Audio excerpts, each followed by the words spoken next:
Chapter 3, page 28 through 34.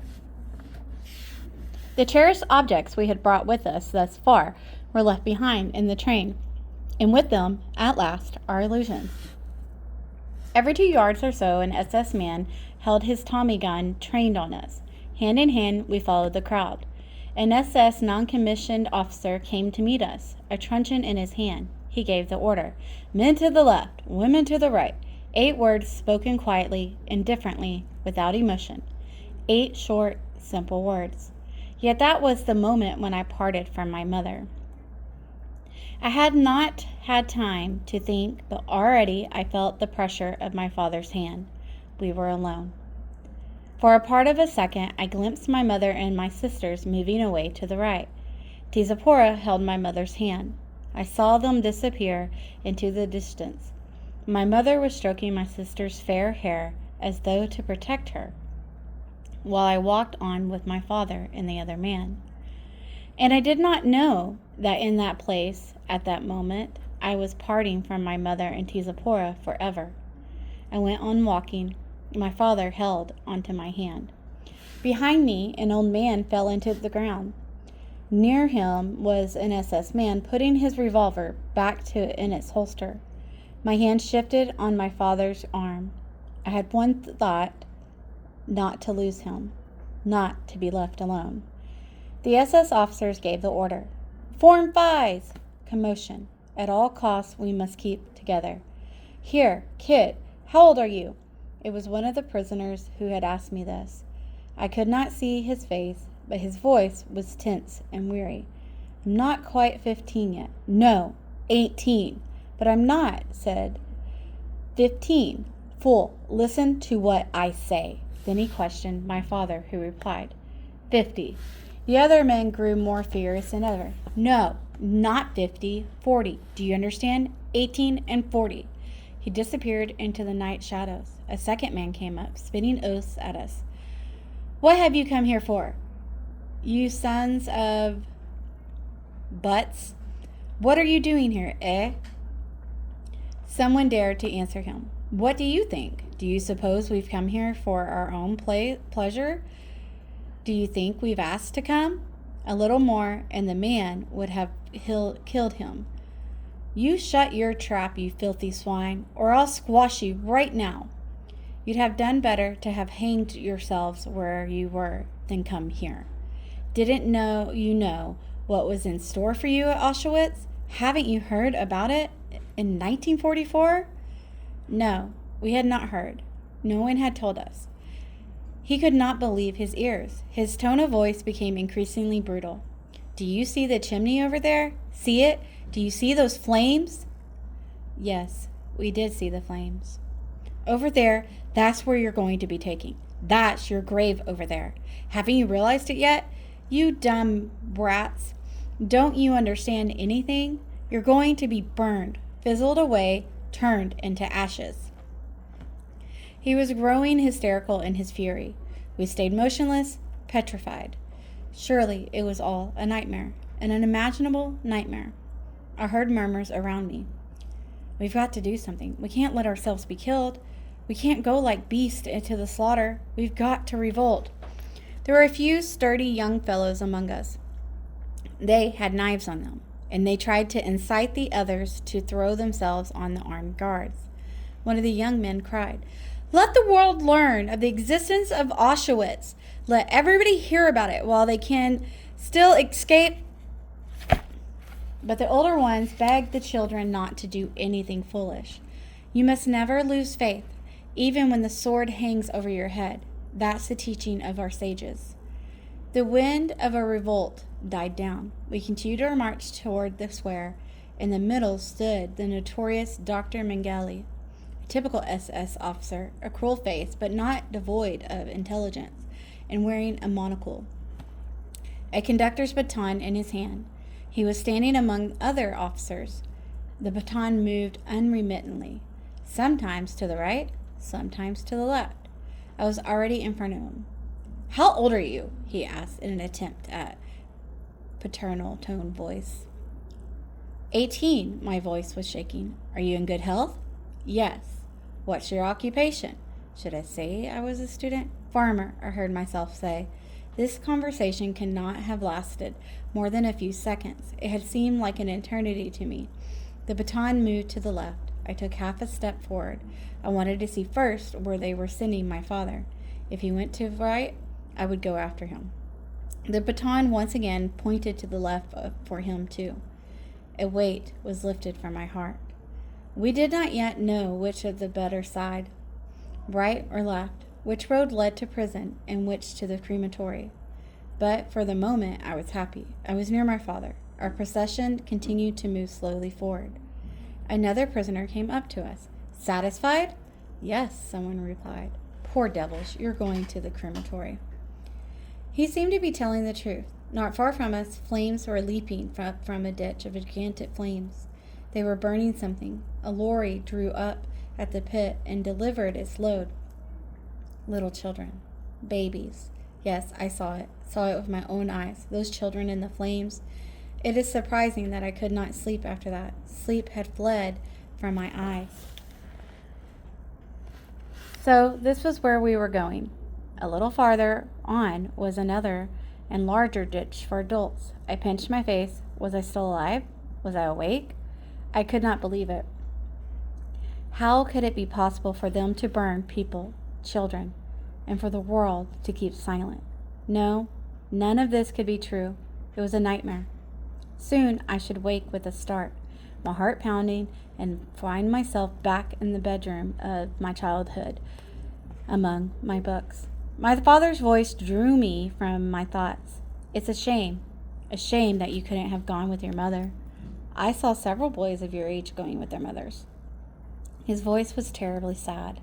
I realized that he did not want to see what they were going to do to me. He did not want to see the burning of his only son. My forehead was bathed in cold sweat, but I told him that I did not believe that they could burn people in our age, that humanity would never tolerate it. Humanity? Humanity is not concerned with us. Today, anything is allowed. Anything is possible, even these crematories. His father's voice was choking. Father, I said, if that is so, I don't want to wait here. I'm going to run to the electric wire. That would be better than slow agony in the flames. He did not answer. He was weeping. His body was shaking convulsively. Around us, everyone was weeping. Someone began to recite the Kaddish, the prayer for the dead. I do not know if it has ever happened before in the long history of the Jews that people have ever recited the prayer for the dead for themselves. Yet Gada Vayet Kadak Shim Rabbah. May his name be blessed and magnified, whispered my father. For the first time, I felt revolt rise up in me. Why should I bless his name? The eternal Lord of the universe, the all-powerful and terrible, was silent. What had I to thank for him? What had I to thank him for? We continued our march. We were gradually drawing closer to the ditch from which an infernal heat was rising. Still 20 steps to go. If I wanted to bring my own death, this was the moment. Our line had now only 15 paces to cover. I bit my lips so that my father would not hear my teeth chattering. 10 steps still. 8. 7. We marched slowly on as though following the hearse at our own funeral. 4 steps more. 3 steps. There it was now, right in front of us, the pit and its flames. I gathered all that was left of my strength so that I could break from the ranks and throw myself upon the barbed wire. In the depths of my heart, I bade farewell to my father, to the whole universe, and in spite of myself, the words formed themselves and issued a whisper from my lips. Yet Gadal, Vayet Kadak, Shim Rabbah. May his name be blessed and magnified. My heart was bursting. The moment had come. I was face to face with the angel of death. No. 2 steps from the pit, we were ordered to turn to the left and made to go into a barracks. I pressed my father's hand. He said, "Do you remember Madame Schotters in the train?" Never shall I forget that night, the first night in camp, which has turned my life unto one long night. 7 times cursed, and 7 times sealed. Never shall I forget that smoke. Never shall I forget the little faces of the children whose body I saw turned into wreaths of smoke beneath a silent blue sky. Never shall I forget those flames which consumed my faith forever. Never shall I forget the nocturnal silence which deprived me for all eternity of the desire to live. Never shall I forget those moments which murdered my God and my soul and turned my dreams to dust. Never shall I forget these things, even if I am condemned to live as long as God himself. Never. The barracks we had been made to go into was very long. In the roof were some blue-tinged skylights. The antechamber of hell must look like this. So many crazed men, so many cries, so much bestial brutality. There were dozens of prisoners to receive us, truncheons in hand, striking out anywhere at anyone without reason. Orders. Strip, fast, los! Keep only your belts and shoes in your hands. We had to throw our clothes at one end of the barracks. There was already a great heap there, new suits and old torn coats, rags. For us, this was the true equality, nakedness, shivering with the cold. Some SS officers moved about in the room looking for strong men. If they were so keen on strength, perhaps one should try and pass oneself off as sturdy. My father thought the reverse. It was better not to draw attention to oneself. Our fate would then be the same as the others. Later, we were to learn he was right. Those who were selected that day were enlisted in the Sonderkommando, the unit with which worked in the crematories. Bela Kotz, son of a big tradesman from our town, had arrived at Birkenau with the first transport a week before us. When he heard of our arrival, he managed to get word to us that, having been chosen for his strength, he had himself put his father's body into the crematory oven. Blows continued to rain down. To the barber! Belt and shoes in hand, I let myself be dragged off to the barber's. They took our hair off with clippers and shaved off all our hair on our bodies. The same thought buzzed all the time in my head, not to be separated from my father. Freed from the hands of the barbers, we began to wander in the crowd, meeting friends and acquaintances. These meetings filled us with joy. Yes, joy. Thank God you're still alive. But we're crying. They used all the remaining strength in weeping.